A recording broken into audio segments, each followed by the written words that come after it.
bills of land that I heard of once in a lullaby.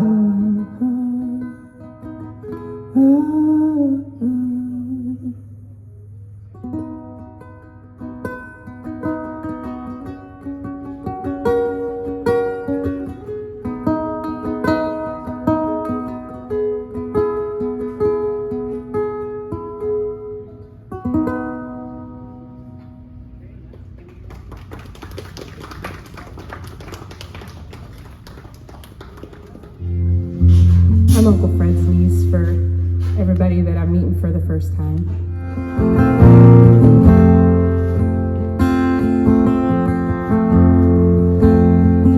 I know your life on earth was true.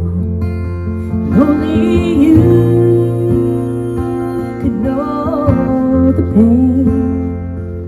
You weren't afraid to face the devil.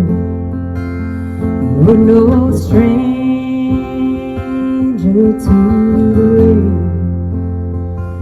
So go rest high on that mountain, 'cause son, your work on earth is done. Go to heaven shouting, love for the Father and the Son.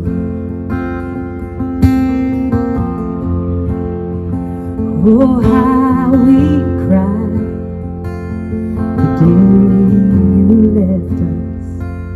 We gathered round a great degree.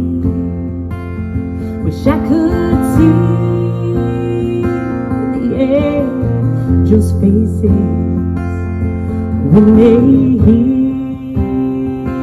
your sweet voice sing. Go rest high on that mountain, 'cause son, your work on earth is done. Go to heaven shouting, love for the Father and the Son.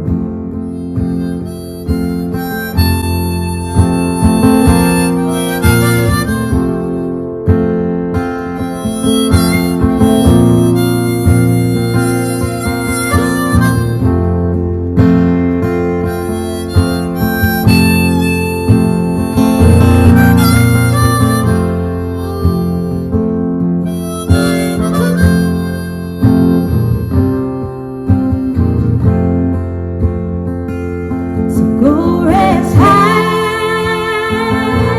on that mountain, 'cause son, your work on earth is done. Go to heaven shouting, love for the Father and the Son. Go to heaven shouting, love for the Father and the Son.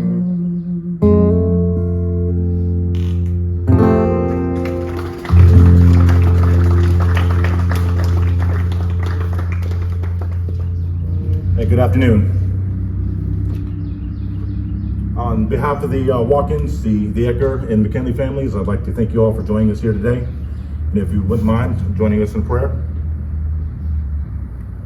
Almighty God, you love everything you've made, and you watch over us with your unending mercy. Today, we rejoice in your promise of healing, joy, and peace to all who love you. In your mercy, turn the darkness of this loss into the dawn of new life, and the sorrow of parting into the joy of heaven. Amen.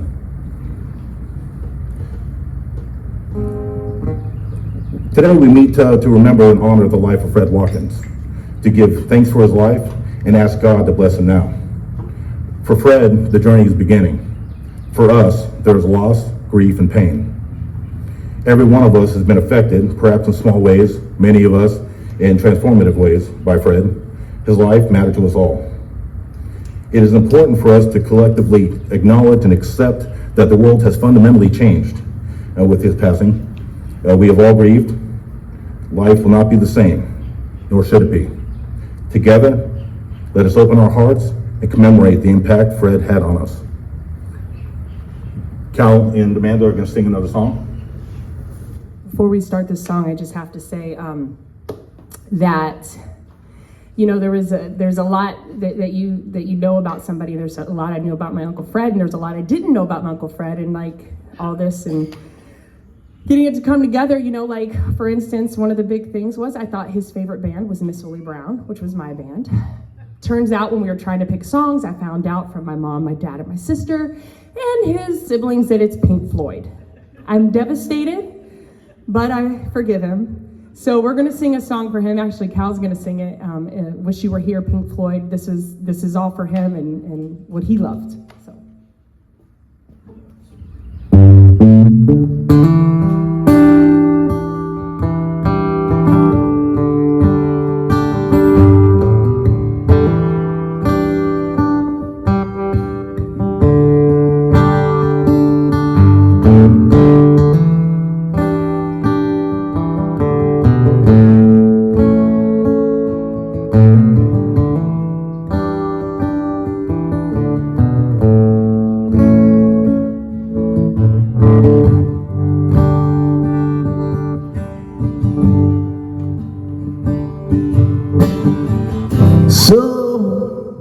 So you think you can tell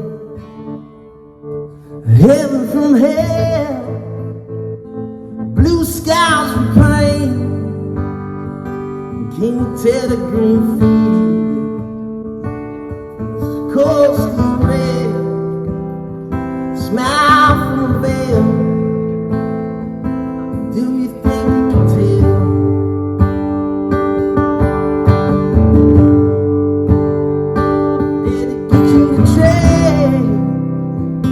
Your heroes for gold, hot ashes for trees, hot air for a cool breeze, cold comfort for change. Can you understand? Walk on part of the war, for a lead role in a cage.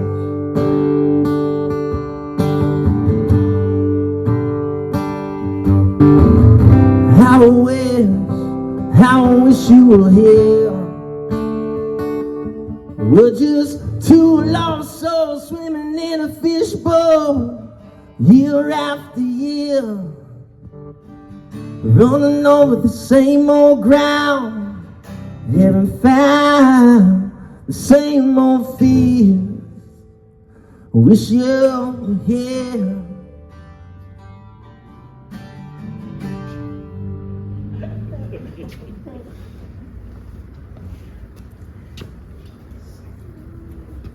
Fred was a private man. Regretfully, it was actually just in the last couple of weeks where I got to learn a little bit more about him. I learned that he liked mountain biking, something that, him and I have never talked about in all the conversations we've had. His love for Pink Floyd and Nirvana. Things I did know, though, that he was a Marine. He was a protector as a Marine. He was a protector as a brother. He was a good friend. He loved beer. The foundation of our friendship. He'll be missed. And if anybody has any stories or any thoughts about Fred that you'd like to come up here and share, I invite you to come up here now.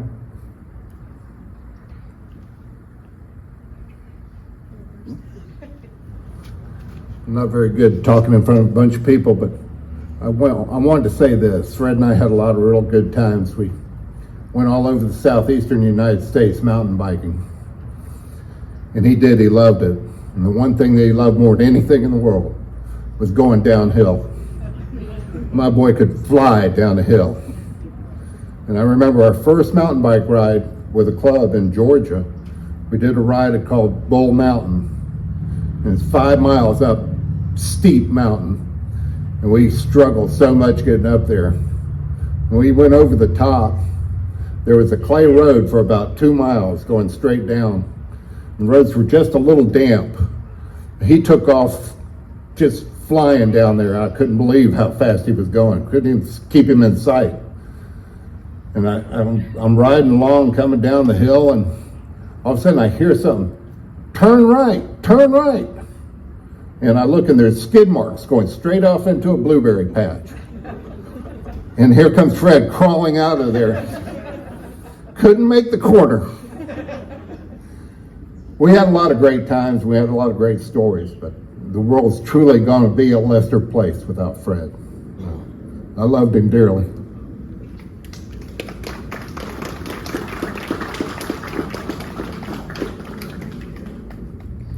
I never expected to be on this earth without Fred. He kept me alive, and I feel like I actually assisted him in connecting with God. I believe this situation has brought me closer to God.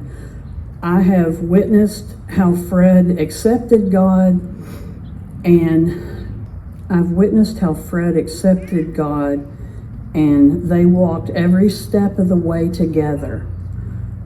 I witnessed how Fred trusted God and drew strength in his final days on this earth. It was difficult to come here and see Fred being told he was sick and most likely going to leave us way before I feel was his time to go. Fred gave Phil, who is in Huntington with COVID, he couldn't be here today, and he gave him the responsibility for telling me, and Fred told him to tell me not to fly down here. He knew I would, and he was right. I was for sure going to be with him. I'm going to share with you a life-changing conversation with a special friend of mine and source of wisdom who, after my sharing Fred's situation, I was without hesitation, she said, you must go to Florida to assure him that you will be okay. Because he worried about me a lot, I guess. I know that.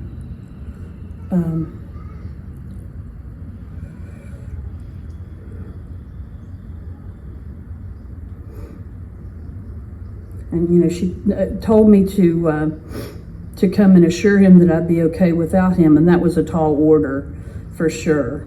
And that's where I experienced the strength of God, to be able to come here with someone that was so fit and always, to be ill. It was a really changing situation.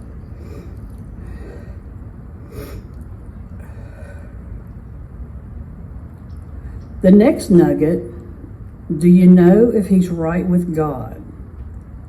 We never talked about things like that because I never tried to, overwhelm him. You must make sure he is right. It just may be your purpose in life to make sure he is right with God.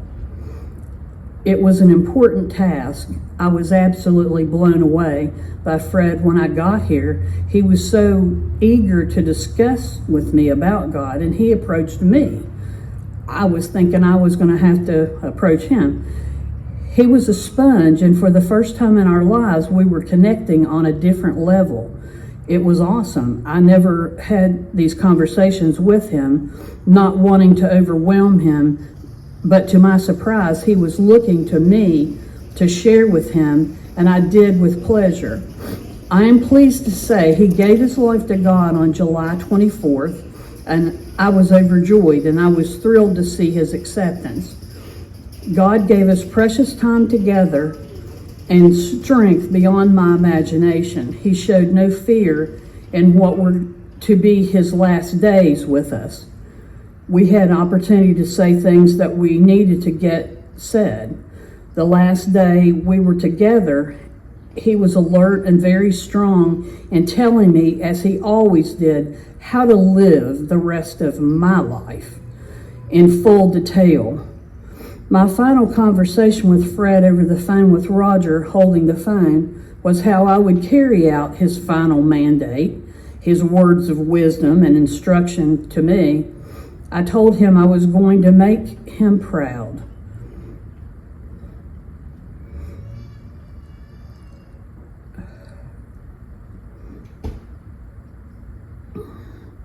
I watched him light up every time Roger and Marty came in the room.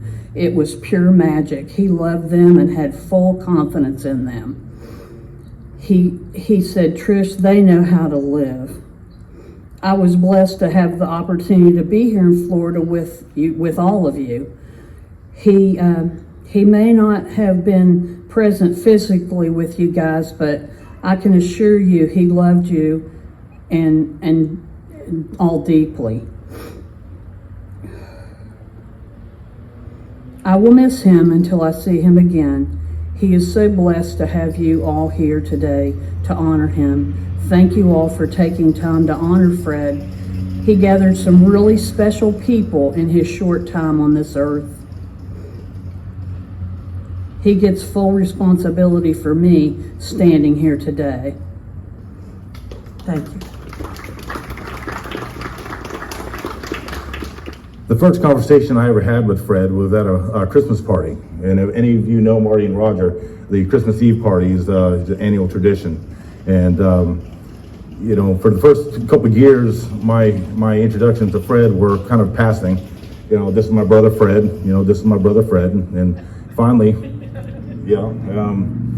we ended up had an opportunity to talk. We were at the condo, we were up on the banister at the end, and it was a chilly night. And him and I would just start talking. We'd been introduced to each other a couple times, but we never had a conversation. And we talked about a bunch of different things, family, jobs, careers, where we're from. And he stopped and goes, hey, you know what? I'm gonna go get a beer. You want one? I knew I just met a friend. And that was my first conversation with Fred. Anybody else like to come up? Hey, Gary, you're not alone. I don't like talking in front of a bunch of people either. Anyway, I've known Fred for over 30 years. I first met him when he come from South Florida. Him and I worked together. Fred was the go-to guy for me. I worked over in Plant City and he worked in Tampa. And anything I needed in Tampa, Fred was my guy that I called. Fred had many passions, like mountain biking. Him and Gary, did a fine thing with mountain biking. He loved motorcycles. That BMW, he talked about it all the time. And he told me stories about it. And I think was it you, Roger, that helped him or facilitated getting it restored? And it was just a surprise to him. And also too, I live on the Pasco side of Spring Hill. And it's been about 30 years ago. I was out there shooting some guns, popping milk bottles or whatever you want to call them, soda can, off the fence post. And I was telling Fred about it. He said, man, I'd like to do that. I said, well, come on, Fred. I said, come up to the house Saturday. And I said, well, we'll shoot a few rounds. Well, I called Pasco County Sheriff's Office and told them what I was doing. So it wasn't like I was, trying to hide anything. So anyway, we're cracking off. I mean, and before, this is right after I built my house. And I ended up putting a above ground pool in, and I put a deck around it. I didn't have the money at that time to put a in-ground pool in, which we have now, but we had all our guns laid out on this deck. We had 38s, we had 9mm, we had AR-15s, Mini 14s. I mean, it was an arsenal across there. Then we had all our ammo stacked up. And we're cracking them off. I guess we was probably shooting for 30 or 40 minutes. And all of a sudden, put the guns down and come here. Happened to look over and there's a Pasco County deputy there. So anyway, I went over and talked to him and I told him, I said, I've already, called. He says, we've had some complaints from your neighbors. Kind of understand it, but he said, I don't have a 150-foot tape measure in my car. And that was one of the criteria that you had to be, if you're doing any shooting, you had to be at least 150 feet from any occupied dwelling. He said, but if I call code enforcement, he says, it's over, it's out of my hands. And I said, all right, we'll stop. Anyway, I go back and talk to Fred Fred's gathering his stuff up and he takes off. I never could get Fred to come back and shoot with me anymore. He said, I saw my concealed permit going out the door. But anyway, Fred was a wonderful friend, somebody you can count on, and he will be missed.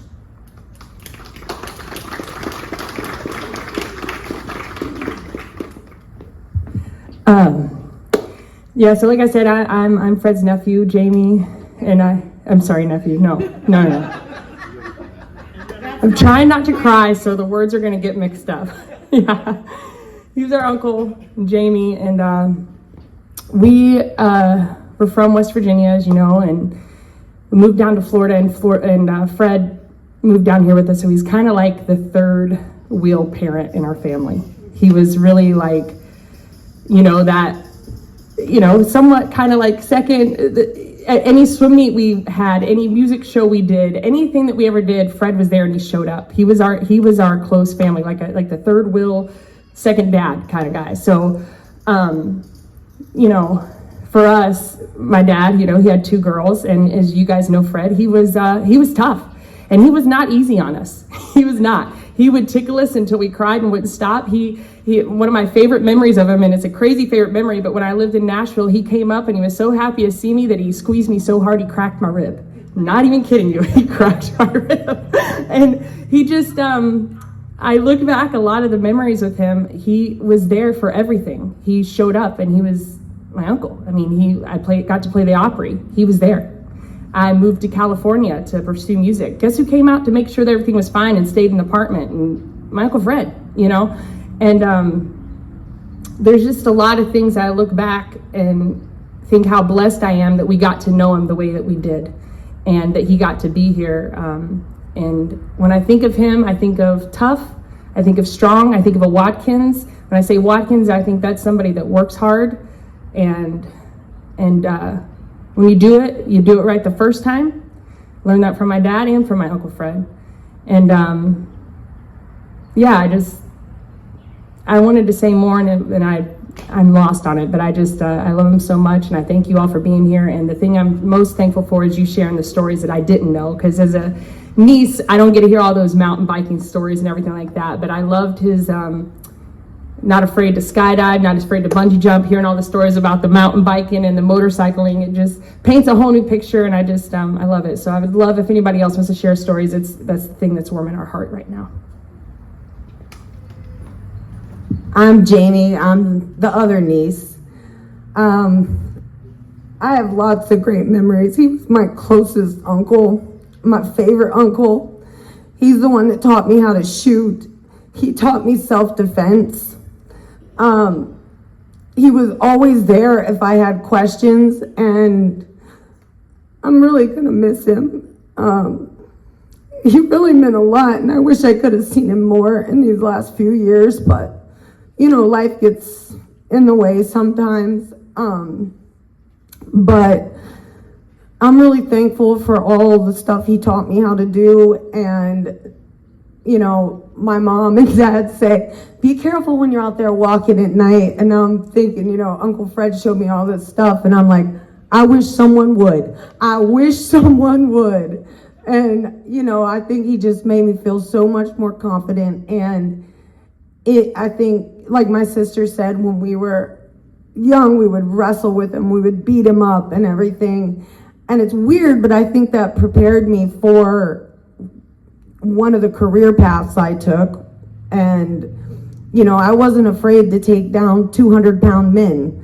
And a lot of that confidence came from Uncle Fred. He showed me so much, and he showed me how to shoot and everything, and he was such a good marksman.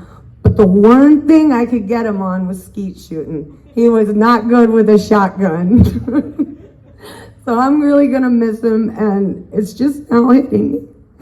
Thank you.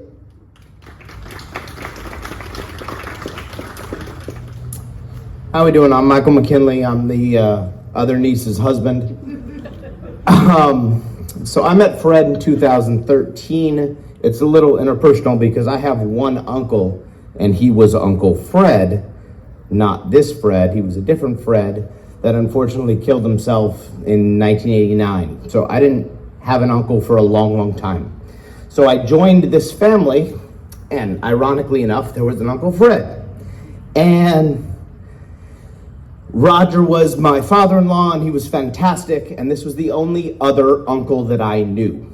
And the first time I met him was in Christmas time of 2013, and he was a very competitive type person, and there was an electronic game that you grab your hands on and electrocute yourself. And everyone in the room, as Ryan said, there was a lot of people on these Christmas Eve parties, and everybody kind of bowed out except me and Fred as we're continually electrocuting ourselves.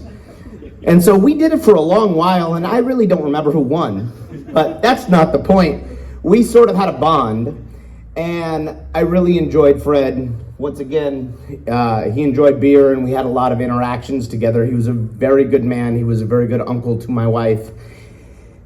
We then also went skeet shooting, and he never went skeet shooting again as I beat him. And so, unfortunately, I don't even really care for guns, but for some reason I know how to skeet shoot. But he was a terrific man. He was a terrific uncle to both Jamie and Amanda. I really appreciate him, and I am here to honor him. And I just want to say thank you for his life. Thank you so much, everybody.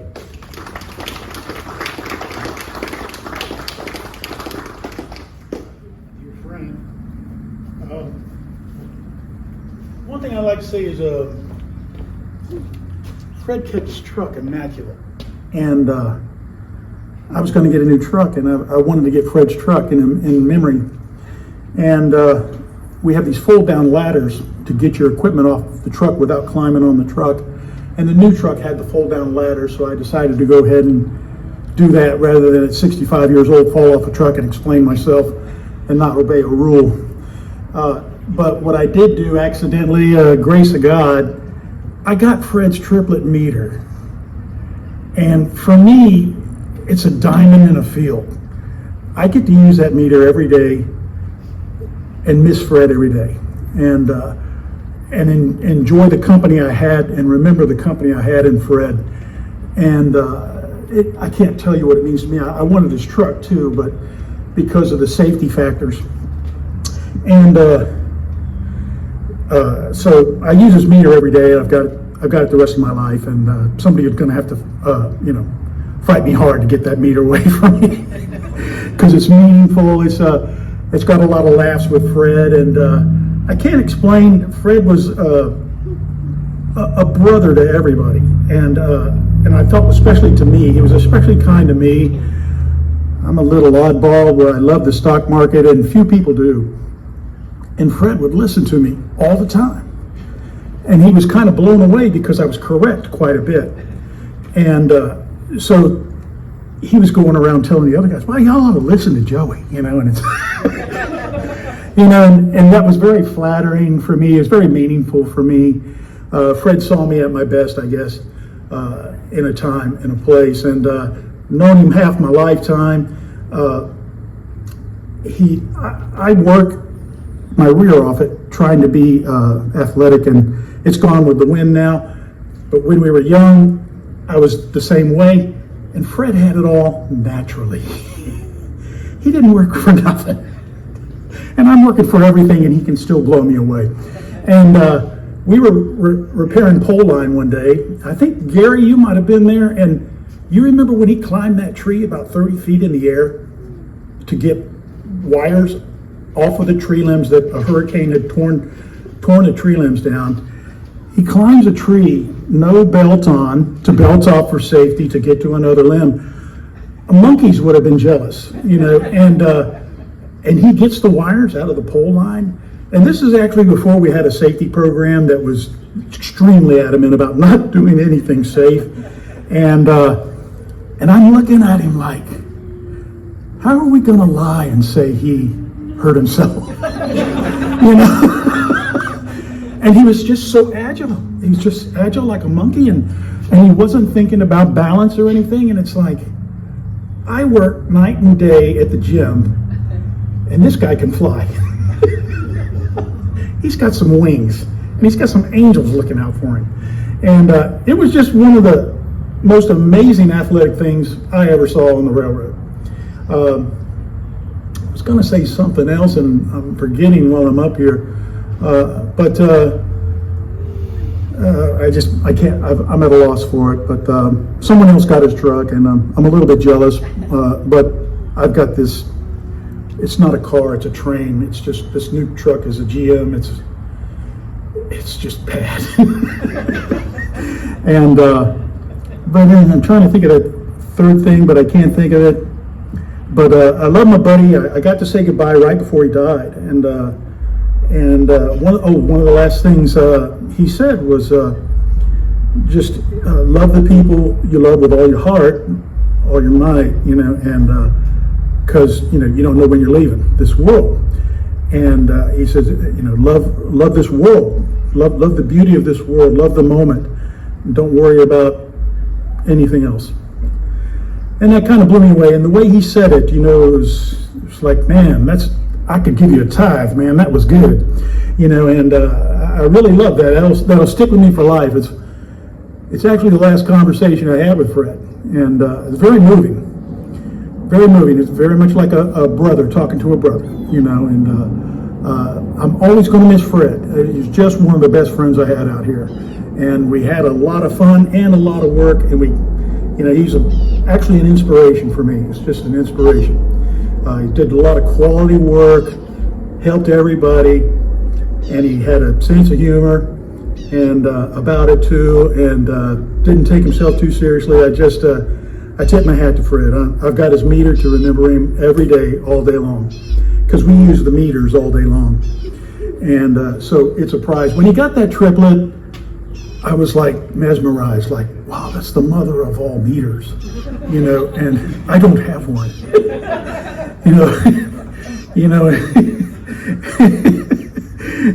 you've got substandard and to the moon, and when he got that meter, it like blew me away. And to have that meter now, it kind of chuckles me. It's like, yeah, Fred, I got it, and that's one way to get it is, you retire.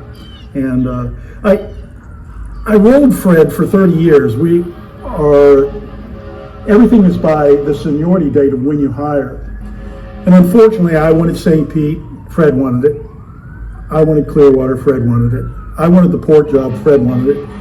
And that's his whole career. And the last time I went to Brooksville and loved it, and that was an answered prayer. And Fred didn't want to go to Brooksville. He went to the port job that was a great job. And so I kind of feel bad. I rode Fred almost his whole career. And that just made me that much more tied to him. It's like, look, I'm sorry, but this is also business. And I got rolled. It's the name of the game for 25 years. We all do. And but I kind of felt like, man, you're my brother, man, but work right next to me. And so I love Fred the rest of my life every day, and I appreciate you hearing me out. Good deal. It's Roger, right? It's almost like Fred is here. I'm telling you, I'm glad you're sitting down, because when you were moving earlier, man, your mannerisms and everything is either he's like you or you're like him. One of the two. So, hey, guys, I'm Charles. I'm one of Fred's best leaders that he's ever had. Some people might disagree with that, but I'm gonna take it and run with it. Look, we got a timeout back there in the back. But hey, I had the opportunity to lead and learn from Fred from 2013 to roughly about 2017. 25. I was 25 years old at that time, and there's people in the back here that'll probably say, and they used to tell me this then, I got kids your age, Charles. And here you are, a young college kid walking in here. What are you gonna do? I can tell you, if heaven has a railroad, Fred is going to make it better. I can guarantee you that. But I missed an opportunity to talk to Fred prior to his passing. And I figured this opportunity would come up, and this is the message I gave to Dawn, his wife, and this is also a message, Fred. I'm sure you're listening. This was the message to Fred, and some takeaways for me. So I heard about how much of a good beer drinker he is. I didn't get a chance to meet that side, but maybe one day. All right. But railroader. And I told you 25 because I had no idea what I was getting into. And man, I needed somebody. And there's people here, but I needed somebody that could give me some guidance and a reference point. A reference point, somewhere to start from. And Fred had this big thing. And you mentioned it with the military. I'm not a military guy. Didn't know. And Fred had this thing where inspection ready, or function ready, then inspection ready. And I told Don that day, I said, he is the epitome of function ready, inspection ready. Joey mentioned it.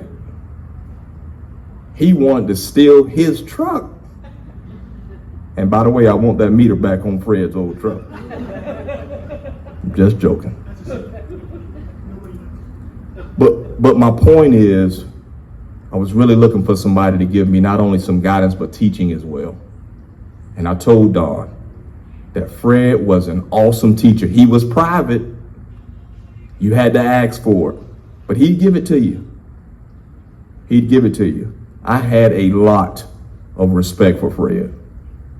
I've moved on in my career, but I told Dawn that day, I said, hey, that has stuck with me even when I went to Jacksonville and so on and in other places.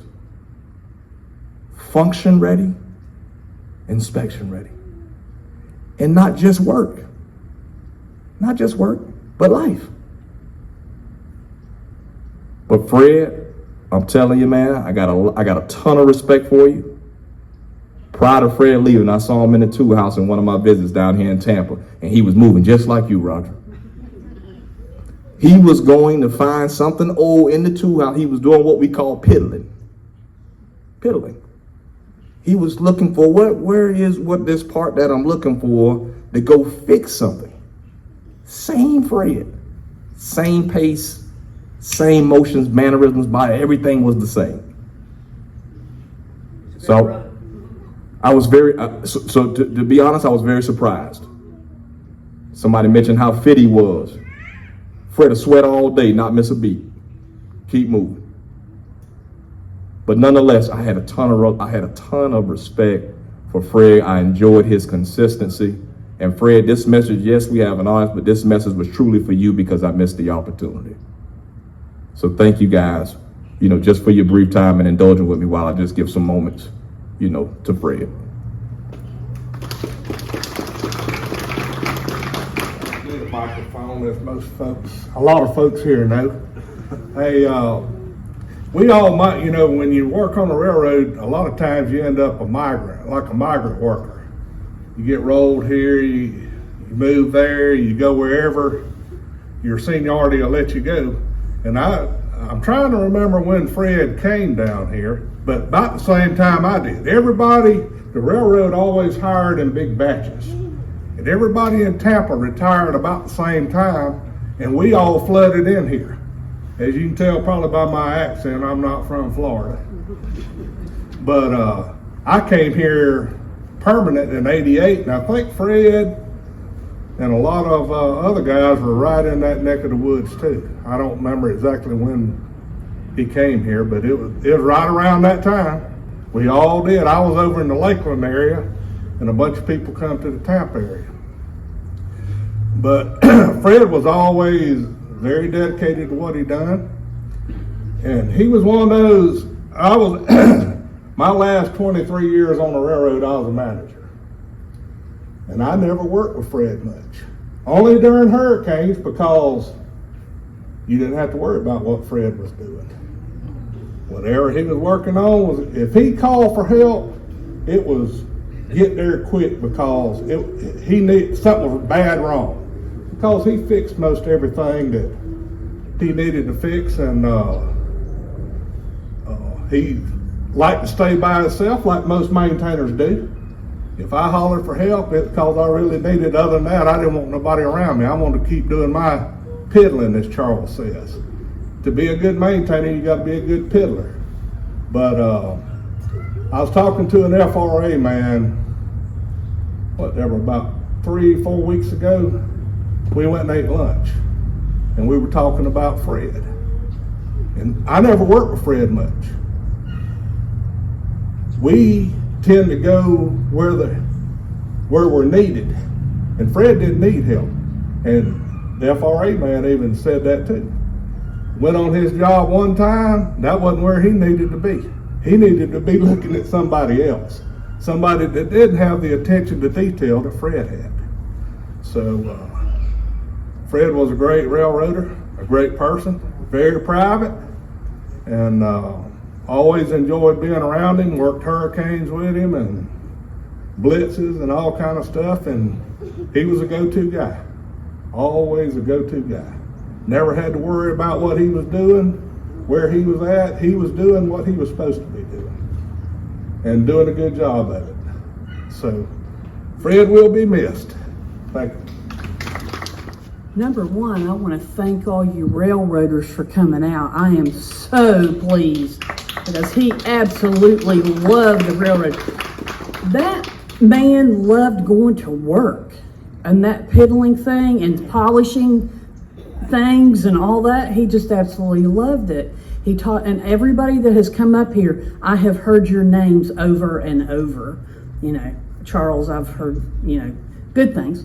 I've heard a lot, you know, and Joey, you know, he talked to me about all these people as if I knew you. It's like we'd have conversations about as if I knew you all.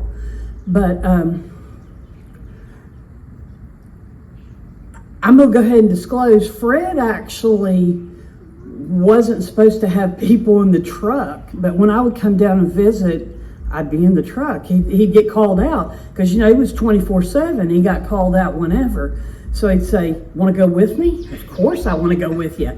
And at 50th Street, he actually let me do a job with him. He needed to put something over top of a something or another, and he let me actually do it. And I was so excited. And then I got tangled up with a vagrant on 50th Street. And I ran to the subway like crazy, and Fred was down there working, and I ran into this vagrant, and it's like I never ran so fast. And it's like Fred said, that's what we deal with out there, you know, we deal with the crazies. But I really appreciate you guys coming out. I'm really happy.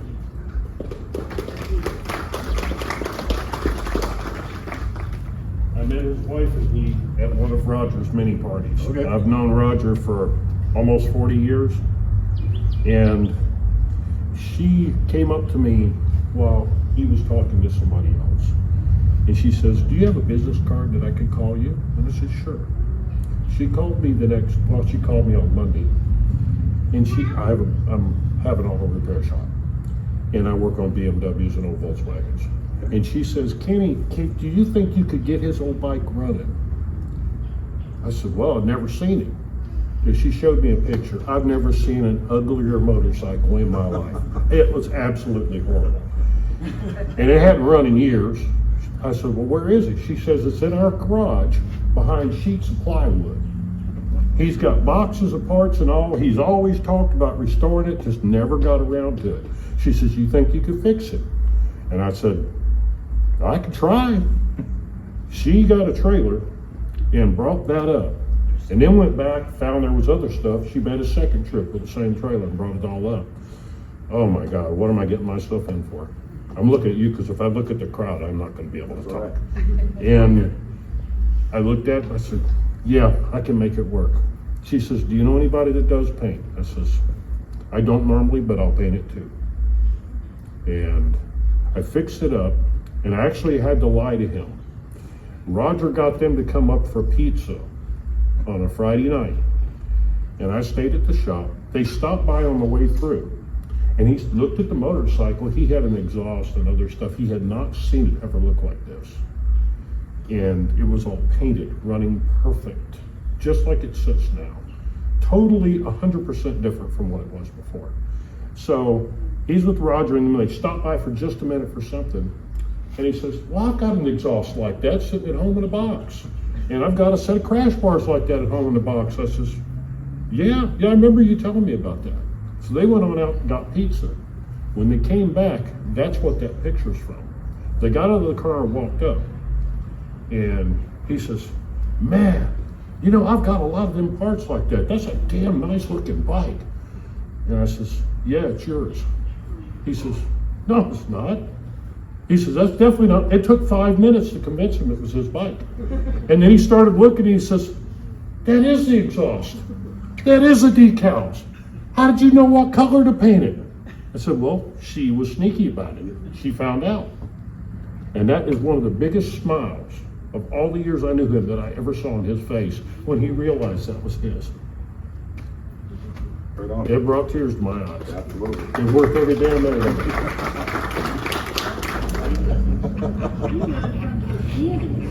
I tell you, the last time I saw Fred was at a Halloween party that we threw for the girls just a couple months ago.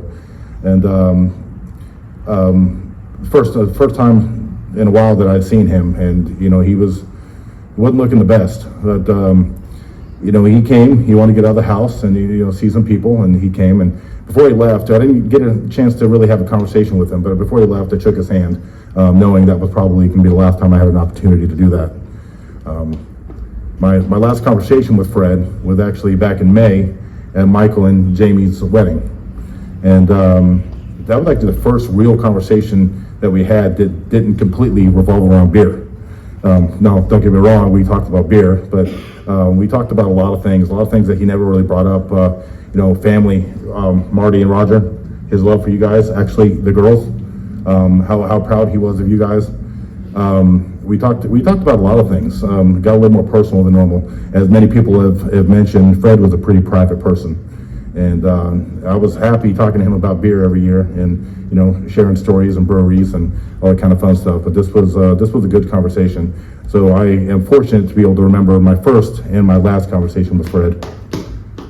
We've been remembering with love and gratitude a life that has touched us all. With Fred's passing, we are reminded how fragile and limited our time is. It is often too sudden the loss of a loved one. Please support each other in our grief, and our memories and smiles outweigh the tears and pain we felt by our loss. May God grant clear and certain rest upon Fred. May the purity of his spirit be light unto our angel. Amen. I'd like to thank everybody for coming out today and sharing your stories and memories with Fred. And again, Happy New Year. And then Amanda and Cal are going to sing another song.